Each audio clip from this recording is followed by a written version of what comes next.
আসসালামু আলাইকুম। আজ আবারও চলে আসলাম আপনাদের মাঝে একটা কুফরি ভানবিদ্যা নিয়ে, কুফরি মরণ ভানবিদ্যা নিয়ে। তো যে ভানগুলা প্রয়োগ করে আপনার কাঙ্ক্ষিত শত্রুকে দমিয়ে রাখতে পারবেন বা মেরে ফেলতে পারবেন, প্যারালাইসিস করে সারাটা জীবন বিছানাতে ফেলাই রাখবেন। পৃথিবীর বুকে এমন কোনো কবিরাজ জন্ম হয় নাই যে আপনি এই তাবিজটা দিয়ে ভান মারলে সেই ভানটা ফেরাবে, বা তার শরীরে এমন কোনো ভান থাকতে, মানে যত রকম ভান থাকুক না কেন, এরকম ভানই নাই যে এই তাবিজ করলে পুরো হবে না। কারণ বর্তমানে এই ইউটিউবের ভিতরে যত কবিরাজ আছে তাদের একটাই কথা, একটা কাজ দিলে তারা পারুক বা না পারুক, করুক বা না করুক, আপনাকে সুন্দরভাবে বলবো যে শরীর বন্ধ আছে, আরও টেহা দেন। কিন্তু প্রকৃতপক্ষে এই কথাটা ভুল কথা। কেন ভুল কথা? যেহেতু এই তাবিজটা শুরুতে বলছি কুফরি তাবিজ। কুফরি তাবিজ করলে এখানে শরীর বন্ধই কি আর আপনার গা বন্ধই কি? যেহেতু তাবিজই কুফরি, এটা যেইভাবে করবেন ওইভাবেই হবে, যার জন্য করবেন তার জন্যই হবে। তো ভিউয়ার্স, যারা কুফরি করতে চান তারা এগুলা করবেন, কারণ এটা আমি আগে থেকে বলছি, এটা কুফরি তাবিজ আপনি যার জন্যই করেন, ছেলে মেয়ে দূরে কাছে যে কোনো ব্যক্তির জন্য করলে কাজ হবেই হবে, হবেই হবে, যদি সঠিকভাবে করতে পারেন। অনেকে বলতে পারেন ভাই, এরকম কথা অনেকেই বলছে, ভাই বলছে আপনি কাদের কথা শুনছেন জানেন? যারা বলে 1 মিনিটের মধ্যে লোক মারা যাবে, 5 মিনিটের মধ্যে মেরে ফেলবো, তাদের কাছে শুনছেন আপনি। আর 1 মিনিটের মধ্যে লোক মেরে ফেলবেন, এগুলা মিথ্যা কথা, এটা ভুয়া কথা, দেখলে বোঝা যায়। অনেকে বলে খাসি লাগবে, জিনেরা খাসি লাগবে, ঠিক আছে, তো খাসি দিলে পরে কাজ হবে। আরে ভাই, এখানে খাসির কি আছে? তাবিজ লেখার পর আর খাসি লাগে? খাসি যদি লাগে তাবিজ লেখার আগে, তাবিজের কালিতে খাসি রক্ত লাগতে পারে, এখানে তাবিজ লেখার পরে খাসি লাগবে কে? তা তুমি কেমন কবিরাজ, তুমি আগে বলতে পারলা না যে খাসি লাগবে, পরে বলতেছ? তো যাই হোক, মানুষের নামে দুর্নাম করতে চাই না, কিন্তু বলাও লাগে না, বললে তো আর মানুষ বুঝবে না যে সঠিক কোনটা ভুল কোনটা। আসলে মানুষের কথা দিয়ে আপনি বুঝতে পারবেন না যে সঠিক আর ভুল, আপনার একজনের তাবিজের উপরে ডিপেন্ড করবো। আমি লোক যেমনই হয় না কেন, আপনি আমার দেখতেছেন না, আমার বিদ্যা যদি ঠিক থাকে আমাকে দেখার প্রয়োজন পড়বে না। আপনি বিদ্যা দিয়ে কাজ করলে কাজ হয়ে যাবে, ঠিক আছে? তো মানুষের মানে ভালো উদ্দেশ্য করে যদি বিদ্যা দেয় যে মানুষ নিয়ে করুক, ঠিক আছে, মানুষের করুক, সমস্যা নেই, আমার কাছে আছে, আমার কাছে তোর অভাব নেই।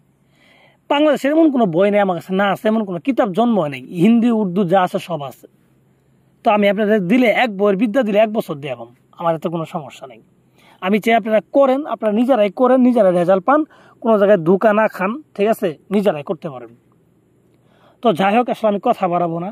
যারা অ্যাকচুয়ালি শত্রুর অত্যাচার সহ্য করতে পারতেছেন না, শত্রুকে না মারলে আপনি আগাতে পারতেছেন না, ঠিক আছে, আপনার একদম বাধা হয়ে গেছে, আপনার জীবন শেষ করার পর্যায়ে, তাহলে আপনি এই তাবিজগুলো করতে পারেন। তো আপনি কীভাবে করবেন? প্রথমত এগুলা করার জন্য আপনাকে নির্দিষ্ট একটা দিন সিলেক্ট করতে হবে। যেমন শনিবারের দিন করব, শনিবার মঙ্গলবার ভালো দিন, শনিবার দিন করব। এর জন্য আমাকে কি করতে হবে? শনিবার দিন সন্ধ্যার পরেই রেডি হইতে হবে, রেডি হয়ে সোজা যাইতে হবে শ্মশানে।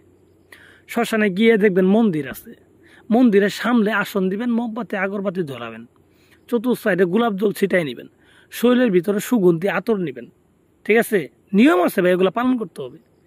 নেওয়ার পরে সুন্দরভাবে আপনি লেখা শুরু করবেন।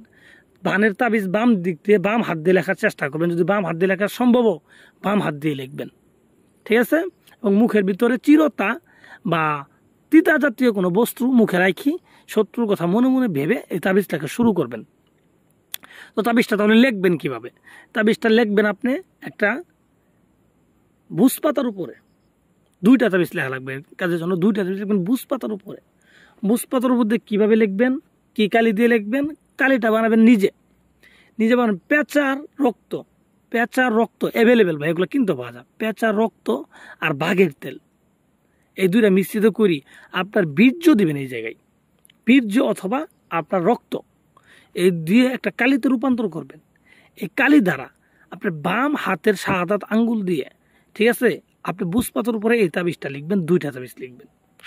তো লিখার পরে তাবিজের নিচে আপনার কাঙ্ক্ষিত শত্রু যাকে করতে চান, বলে আবার আপনার নাম লিখেন না, যাকে করতে চান তার নাম, তার বাবার নাম, ছেলের ক্ষেত্রে, মেয়ের ক্ষেত্রে অবশ্যই জানেনি, মেয়ের নাম, মেয়ের মায়ের নাম, ঠিক আছে, বিবাহিত হলে স্বামীর নাম, এভাবে লিখবেন।